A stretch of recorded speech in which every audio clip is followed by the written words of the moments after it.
जय जिनेंद्र सभी को।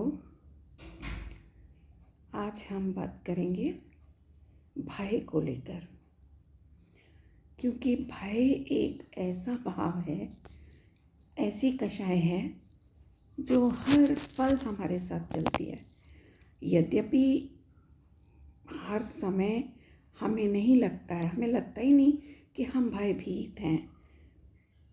जब भी हम बाहर में विषय भोगों में हमारी इच्छा के अनुरूप होते कार्यों में, प्राप्त संयोगों में प्रसन्नता महसूस करते हैं, तब हमें ये महसूस भी नहीं होता कि हम भयभीत हैं अंदर ही अंदर।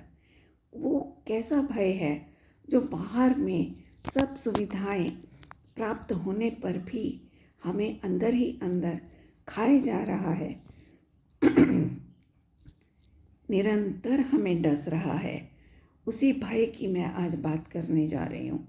देखिए, जन्म के समय जीव जन्म से पहले गर्भावस्था में कितना भयभीत होता है जीव। कल्पना करके देखें तो समझ में आएगा। वैसे तो हमारा ध्यान कभी इस ओर जाता ही नहीं है, क्योंकि हमें वास्तव में हमें वर्तमान में ही जीने की आदत है। क्योंकि हम यदि हमें जरा भी भूत और भविष्य का वो आ जाए ना ख्याल, तो ये जो इस जीवन के क्षणिक दुख हैं, कुछ 2-4 साल पहले की घटनाएं हैं जो हमें व्यथित कर देती हैं, वहाँ से हट कर के हमारी निगाह एक बार अपने गर्भावस्था पर जरूर जाए, और नहीं जाती तो अब जानी चाहिए। कि कभी आप इमेजिन करके देखो कि हमें कोई अकेले कहीं ऐसे कीचड़ वाले गड्ढे में, बिल्कुल जहाँ अंधकार ही अंधकार है, जहाँ सांस लेने के लिए कोई प्रोविज़न नहीं है, इस तरह का कोई खाने के लिए कुछ नहीं है, मल खाना पड़ रहा है, कीचड़ में ही रहना पड़ रहा है, वो ही पीना पड़ रहा है, वहीं दुर्गंधित वायु, दम घोंटने वाली वायु में रहना पड़ रहा है। ऐसे में अगर कोई हमें पटक दे तो हमारी क्या हालत होगी। वहाँ से निकलने के लिए हम तड़पेंगे, किसी भी प्रकार बस निकल जाए वहाँ से, ये हालत हो जाएगी। तब हमें ये महसूस होगा कि वास्तव में गर्भावस्था के दुख कितने खतरनाक दुख हैं। कीचड़ में पड़े हैं, वही कीचड़ सांस के ज़रिए, मुंह के ज़रिए अंदर प्रविष्ट हो रही है। जब तक हम उस सिचुएशन पर आज अपने आप को खड़ा करके नहीं देखेंगे, हमें कभी भी संसार से विरक्ति और भय नहीं आ सकता। देखो, भय कषाय क्या है। हर समय भयभीत रहते हैं हम, जिस पैसे के पीछे, जिसको कमाने के लिए रात दिन प्रयास किए चले जा रहे हैं, भोजन भी नहीं ध्यान से खा पाते हैं तसल्ली से बैठकर। कहीं से अगर 1000 रुपये 100 रुपये का भी प्रॉफिट होता दिखाई दे तो हम अपना खाना, सुख, चैन, नींद सब कुछ छोड़ देते हैं उसको कि कमाने के लिए किसी प्रकार ये हमारे हाथ में आ जाए, खाना तो बाद में खा लेंगे। ये हालत है हमारी। फिर उसको ये क्यों है ऐसा परिणाम पता है? क्योंकि अंदर ही अंदर, जिस मैंने भय की बात की, जैसे राख की ढेर में पड़ी हुई एक दबी हुई चिंगारी, अग्नि की चिंगारी, वो अंदर ही अंदर सालती रहती है। इसी प्रकार ये जो भय का परिणाम है अंदर में, ये हमसे ये सारे कार्य करवाता है। यही हमें सालता जा रहा है अंदर ही अंदर, कि हमें लगता है कि पैसा नहीं होगा तो हम खाना कैसे खाएंगे। खाने के लिए पागल, पीने के लिए पागल, मकान बढ़िया से बढ़िया बनाने के लिए पागल, गाड़ियों के लिए पागल, मतलब आप हर जगह लगा लेना इस बात को। तो वही भय है अंदर का छिपा हुआ, जिस भय को हम इस प्रकार से समझ सकते हैं और अपने में से दूर करने का प्रयास कर सकते हैं। और धन आ जाए तो उसकी सुरक्षा के लिए पागल, कि कहीं टैक्स वाले ना हमसे ले जाएं, इनकम टैक्स बचाने के हजारों प्रयास करते हैं, चोरी ना हो जाए, कहीं अनावश्यक रूप से किसी को देना ना पड़ जाए। अनेक प्रकार से हम भयभीत रहते हैं। उसकी सुरक्षा के लिए जन्म लेने का भय, जन्म लेने में कितनी पीड़ा होती होगी सोच के देखो जरा, तब उस भय का ख्याल आएगा। वो भय, फिर जन्म के समय ही बच्चा जन्म के बाद क्षुधा का भय, रोता है, इधर उधर मुंह मारता है कि कहीं से दूध मिल जाए, उसका भय कि कहीं मैं मर ना जाऊं। ये सब भय हमें बाहर से नहीं दिखाई देंगे, लेकिन यदि हम अंदर अपने इनके कारणों की खोज करेंगे, क्योंकि ये हमारे साथ भी हो रहा है। हमें भी यदि भूख लगी हो और भोजन ना मिले, तब वो भय सामने आता है कि हम क्या क्या कर गुजरने को तैयार हो जाते हैं उस एक भोजन के टुकड़े को पाने के लिए। कुछ भी पाप करने को तैयार हो जाते हैं, कुदेवों के पास चले जाते हैं, नाना प्रकार के देवी देवताओं के आगे मन्नतें मांगते फिरते हैं कि किसी प्रकार हमारा पेट भर जाए, हमें खाने को मिल जाए। गर्मी सर्दी की वेदना का भय, उससे बचने के लिए मकान बनाते हैं। फिर उसकी सुरक्षा का भय, जरा भी घर में कुछ भी प्रॉब्लम आ जाए, उस जड़ ईंटों में, किसी भी प्रकार की पानी की पाइपलाइंस में, बिजली में, फौरन भय सामने आता है। ओह, लाइट चली गई, अब कैसे नींद आएगी, रात भर परेशान होंगे, मच्छर ऊपर से काटेंगे और गर्मी अलग परेशान करेगी। ये सारे भय, और इन सब भयों के रहते होता क्या है, अपने अधीनस्थ लोगों पर अकारण गुस्सा करते रहते हैं, झल्लाते रहते हैं, छोटी छोटी बातों पर झल्ला जाते हैं। ये सब भय को पकड़ने के प्रकार हैं। हम अपने अंदर छिपे हुए इस भय को कैसे समझ सकें, ये मैंने कुछ दृष्टांत दिए। और तो और देखो, हमें पहाड़ों पर जाना, समुद्रों पर जाना बहुत प्रिय लगता है। झरने देखना नाना प्रकार के बहुत अच्छा लगता है। बाग बगीचों की हरियाली में घूमना बहुत पसंद आता है। तो वहाँ एक बार पहाड़ पर कहीं चले तो जाएं, वहाँ से लौटने का मन नहीं करता। क्यों पता है? क्योंकि यहाँ की गर्मी में हम रह रहे होते हैं और वहाँ पर हमें ठंडक का वेदन होता है। तो गर्मी का जो भय होता है वो उस ठंडक में जा कर के आराम देता है, तो वहाँ से छूटने का मन नहीं करता। लेकिन मैं आपको एक बात बताती हूँ, आप प्रैक्टिकल करके देखना, अपने अंदर महसूस करना, आपको समझ आएगा। मैं जब भी जाती मैं भी हूँ, पर मैं अपने तरीके से आपको बता रही हूँ कि मैं जब जाती हूँ मुझे भी बहुत आनंद आता है पहाड़ों पे। अभी कुछ दिन पहले मैं नैनीताल भीमताल गई, वहाँ पर स्नो मिली मुझे। मैंने स्नो में बहुत अपनी फ्रेंड्स के साथ में बहुत एंजॉय भी किया। पर उसी समय मैंने ये भी विचार किया कि ये स्नो में तुझे बहुत आनंद आ रहा है ना, तो यहीं रह जाना, यहाँ से कुछ ही देर के बाद वापस क्यों जाना, यहाँ तो बहुत अच्छा लग रहा है, तो यहीं रह जा हमेशा के लिए, पहाड़ों की वादियों में ही बस जा। तो तुरंत भय का परिणाम मुझे पकड़ में आया। अरे नहीं, यहाँ कैसे रह सकते हैं, ना यहाँ रहने को घर है, ना भोजन है, ना पानी है, ना वस्त्र हैं, ना बात करने के लिए कोई है, कैसे रह सकते हैं? यहाँ तो 2-4 दिन में ही मरण को प्राप्त हो जाएंगे। बस सारी मस्ती ख़त्म हो गई, सच बता रही हूँ, तुरंत ख़त्म हो गई जब यह असलियत सामने आई मेरे। तो इस प्रकार जो भय है ना, वो मृत्यु का भय। हम बढ़िया बढ़िया महंगी महंगी गाड़ियाँ लेते हैं, सड़कों पर चलाते हैं, बहुत आनंदित होते हैं कि बड़ा मज़ा आ रहा है हमें, तो इतनी बढ़िया गाड़ी में बैठे हैं, सेल्फ ड्राइव कर रहे हैं। लेकिन अगर कहीं सामने से कहीं एक्सीडेंट का कुछ आभास हो जाए, तो वो सारी खुशी, सारा आनंद वहीं भय में परिवर्तित हो जाता है।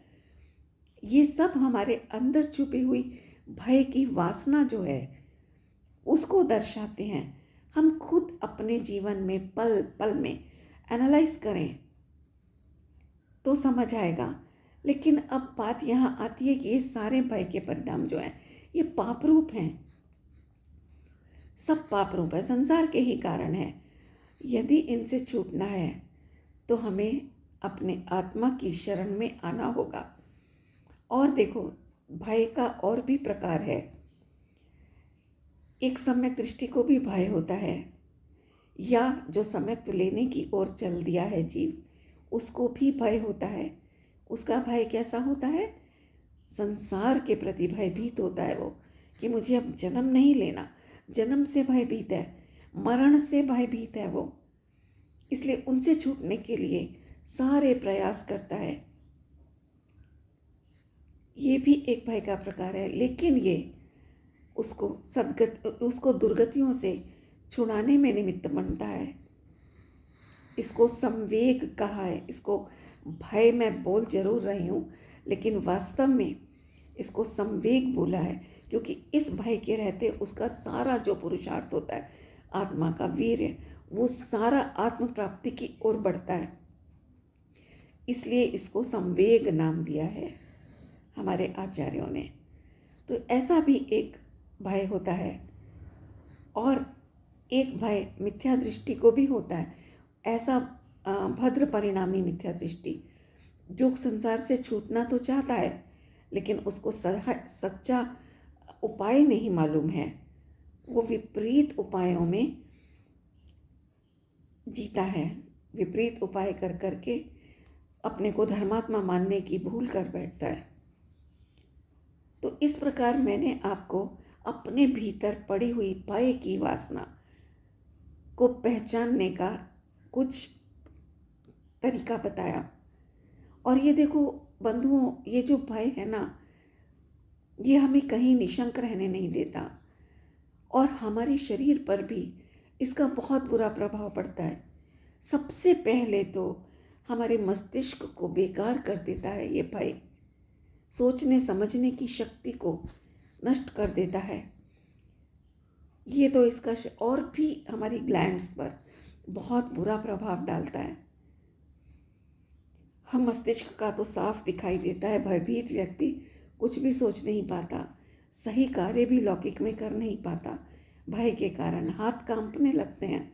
मैं खुद देखती हूँ, जब मैं कभी भयभीत होती हूँ, मेरा शरीर ठीक से कार्य नहीं कर पाता, कंपन रहता है हाथों में। किसी भी कार्य को करने में कुशल, जिस कार्य को करने में कुशल हूँ ना, अभ्यास है सालों का, उसमें भी गलती हो जाती है। ये है भय का दुष्प्रभाव जो इस शरीर पर पड़ता है, और सबसे पहले मस्तिष्क पर पड़ता है। मैंने पागल होते देखा है भय के कारण लोगों को। अकारण भय बसा लेते हैं, कल्पना कर करके दिमाग में भय बसा लेते हैं अपने मन में। यदि मेरे साथ ऐसा हो गया तो, बस उस तरह की चीज़ों से घबरा घबरा के सिकुड़ सिकुड़ करके घर में बैठ जाते हैं। तो बहुत सी मानसिक बीमारियों से ग्रसित हो जाते हैं ऐसे लोग। आप साइकेट्रिस्ट लोगों से मिलिए, आपको पता चलेगा कि क्यों इन लोगों की ये मानसिक हालत हुई है। ज़्यादातर लोगों की भय के कारण ये हालत होती है। तो ये है भय का स्वरूप, जो मैंने संक्षेप में आज आपके सामने रखा। अब यदि आपको इससे निकलना है, तो सबसे पहले अपने मन में नेगेटिव थॉट से बच करके पॉजिटिविटी भरने का प्रयास करें। क्योंकि जो भय का परिणाम है ना, ये खुद ही अपने आप में एक नेगेटिव विचार है, एक नेगेटिविटी है, बहुत बड़ी नेगेटिविटी है, जो हम खुद अपने आप को दे रहे हैं। तो सोचिए, जब हम खुद ही नेगेटिविटी से भर जाएंगे या भरे हुए हैं, तो हमारे आसपास का वातावरण कैसे खुशनुमा रह सकता है? रह ही नहीं सकता। हमारे आसपास के लोग भी हमसे प्रसन्न नहीं रह पाएंगे। तो ये जो भय है ना, इसको दूर करने के लिए सबसे पहले सकारात्मक सोच रखनी पड़ेगी हमें। जितनी तीव्रता से और जितनी बार दिन में हमने अपने आप को नेगेटिविटी दी होती है, उससे अधिक बार हमें अपने को पॉजिटिविटी देनी है। जैसे कोरोना से ही देख लो, सारी दुनिया कितनी भयभीत हो गई, कितनी बुरी तरह भयभीत हुई। इटली का ही एक वीडियो वायरल हुआ था 2020 में जब कोरोना की पहली लहर आई थी। तो एक व्यक्ति का वीडियो देखा, मैं हिल गई। उसने किसी होटल की 7वीं या 8वीं किसी मंजिल पर जाकर सारे अपने पैसे फेंक दिए, उसने सड़कों पर लुटा दिए और फिर कूद के आत्महत्या कर ली। इतना डर गया था वो हालत देख के, वीडियोस देख देख कर, कि वो उस डर को सहन नहीं कर पाया कि मेरा भी यही हालत हुआ तो, क्योंकि वो भी कोरोना वाला, शायद उसको कोरोना हो चुका था। तो ये हालत होती है भयभीत व्यक्ति की। भयभीत व्यक्ति आत्महत्या तक कर लेता है, क्योंकि मैंने कहा ना, उसका मस्तिष्क काम नहीं कर पाता, और बिना मस्तिष्क के तो जब सोचने विचारने की शक्ति ही नहीं बचेगी पास में, तो वो क्या करेगा? डिप्रेस्ड हो जाएगा और अंत में आत्महत्या तक कर लेगा, या पागल होकर के डिप्रेशन में पड़ कर के हॉस्पिटलों में जिंदगी बिताएगा अपनी। तो इसलिए इस भय नाम की नकारात्मक जो सोच है, उसको दूर करने के लिए, जैसे एंटीबॉडीज़ कहते हैं ना, कोरोना से लड़ने के लिए एंटीबॉडीज़ डेवलप करो। तो वो एंटीबॉडीज़ वास्तव में क्या है? कोरोना नेगेटिविटी है ना बॉडी के लिए, तो उसके अगेंस्ट में लड़ने योग्य जो सामर्थ्य है, उसका नाम पॉजिटिविटी है, एंटीबॉडीज़ है। तो ये जो भय का परिणाम हमें आता है, उसी समय इससे लड़ना है, इसके अगेंस्ट में हमें सकारात्मक विचारों के रूप में एंटीबॉडीज़ बनानी होंगी। तो ये भय नहीं टिकेगा, समय लगेगा, लेकिन धीरे धीरे धीरे धीरे ये पॉजिटिविटी हम अपने आप को इतनी दे देंगे, ये एनर्जी, कि फिर हमें, जैसे आज हमें नेगेटिव थॉट्स बिना प्रयास के आते हैं ना, फिर बिना प्रयास के हमें ये पॉजिटिव थॉट्स आने लगेंगे। प्रयास करना नहीं पड़ेगा, शुरू में तो करना पड़ेगा, लेकिन एक स्टेज ऐसी आ जाएगी कि जब ये पॉजिटिव थॉट्स अपने आप हमारे पास आएंगे, हमारा स्वागत करेंगे, हमारे गले में पॉजिटिविटी की बनी हुई माला से हमें सम्मानित करेंगे। आप देखिएगा करके।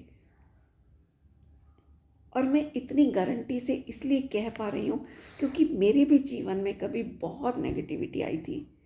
मैं शुरू से नहीं थी नेगेटिव।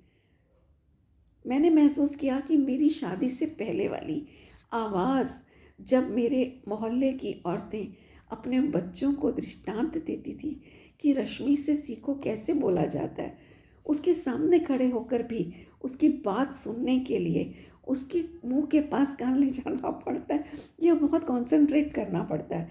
इतना मधुर और इतना मीठा बोला करती थी रश्मि, लेकिन काल के साथ साथ आवाज़ में उत्तेजना आती चली गई। फिर मैंने अपनी इस नेगेटिविटी को महसूस किया और कसम खाई, अपने आप से प्रतिज्ञा की कि नहीं, अगर मुझे दूसरों की नेगेटिविटी अच्छी नहीं लगती तो मुझे मेरी कैसे लग सकती है? मैं कैसे इस रोग को अपने अंदर टिकाए रख सकती हूँ?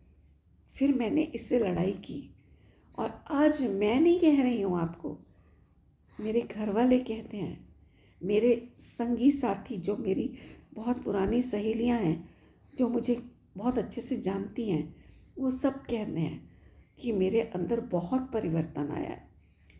इसीलिए मुझे ये परिणाम आया कि आज इतने लोग भयभीत हैं, तो क्यों ना जो मैंने किया वो मैं सबको बताऊं। तो यही एकमात्र उपाय यही है इस भय नाम की नेगेटिविटी से छूटने के लिए। और मैं नेगेटिविटी को एक ही शब्द में कह सकती हूँ, तो वो है भय। इसके अलावा कोई नेगेटिविटी नहीं है। नेगेटिव थॉट्स जो भी आते हैं हमेशा भय के रहते आते हैं। अगर भयभीत नहीं होंगे तो कभी नेगेटिविटी नहीं आएगी। और उससे छूटने के लिए सकारात्मक जो है, और या यूँ कहो पॉजिटिविटी जो है, वो केवल एकमात्र मैं अपने स्वभाव का ज्ञान करूं, मेरा स्वभाव, उसका ध्यान, चिंतन, मनन, वही एकमात्र पॉजिटिविटी है। जिसे हमारे आचार्यों ने कहा ना कि सारा जगत पर के खाते में डाला, सिर्फ एकमात्र मैं इधर रखा, बाकी सब पड़ोस में डाल दिया, पड़ोसी हैं सब। तो ये एकमात्र मैं जो हूँ ये सकारात्मक है, बाकी सब नकारात्मक है। और आप देख लो जितनी भी नेगेटिविटीज़ आती हैं बाहर से आती हैं, दूसरों के निमित्त से आती हैं, तब आती हैं जब हम अपना सुख दुख का कारण पर द्रव्य को मानते हैं, अनुकूल संयोगों को मानते हैं, तब ये उनकी सुरक्षा और उनकी प्राप्ति के जो कारण ये आती हैं।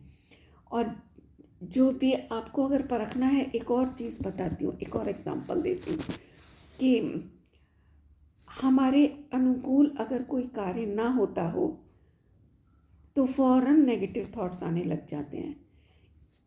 इस तरह से आप परखिए अपने परिणामों को और अपने अंदर बसे हुए भय के परिणाम को, इस सबसे बड़ी और एकमात्र इकलौती नेगेटिविटी को ख़त्म कीजिए अपने अंदर से, क्योंकि नेगेटिव रहते तो कभी पॉजिटिविटी आ ही नहीं सकती ना। तो आत्मा ही एकमात्र पॉजिटिव है, उसको उठाएंगे, जितना उठाएंगे उतना ही हमारा भय दूर होता चला जाएगा। असली उपाय तो यही है जो जन्म मरण से भी छुटा देता है, ये है असली उपाय। लेकिन इसके साथ साथ हमें लौकिक में भी, लौकिक संबंधी पॉजिटिविटी का भी ख्याल रखना है, उसको भी बारंबार चिंतन में ले ले करके इस संसार संबंधी जो नेगेटिविटीज़ भरी हैं वो भी दूर करनी है, क्योंकि उनके दूर हुए बिना तो आत्मा भी नहीं हाथ में आएगा। क्योंकि आत्मा आनंदमय वस्तु है, तो आनंदमय वस्तु को तो आनंद की परिणति में, आनंद के पात्र में ही रखा जा सकता है ना। पॉजिटिव थॉट तो नेगेटिव थॉट के पात्र में नहीं रखा जा सकता। एक ही चीज़ रह सकती है हमारी परिणति में, या नेगेटिविटी जिसको नास्ति कहा है हमारे आचार्यों ने, या पॉजिटिविटी जिसको अस्ति कहा है। तो हमें अस्ति से अपने को उठाना है। अगर बाहर की हम नास्ति करते भी हैं ना, तो उस नास्ति का फल क्या आना चाहिए कि हमें अपनी अस्ति ख्याल में आनी चाहिए, अस्ति की मस्ती आनी चाहिए, अस्ति ही मेरी बस्ती हो जाए और उसी में मैं मस्त हो जाऊं, ऐसा आना चाहिए। तो चलिए बंधुओं, आज बस मैंने थोड़ा सा, बहुत तीव्रता से आज ये परिणाम उमड़ रहे थे कि मैं भय, किसी भी प्रकार सबका भय दूर हो जाए, तो मैंने थोड़ा सा प्रयास किया है अपने मनोभावों को आपके सामने व्यक्त करने का। आप लोग भी भरसक प्रयास कीजिएगा कि इस जन्म में और कुछ नहीं कर सके तो भय मुक्त होकर के तो जाएं। ठीक है, चलिए, जय जिनेंद्र।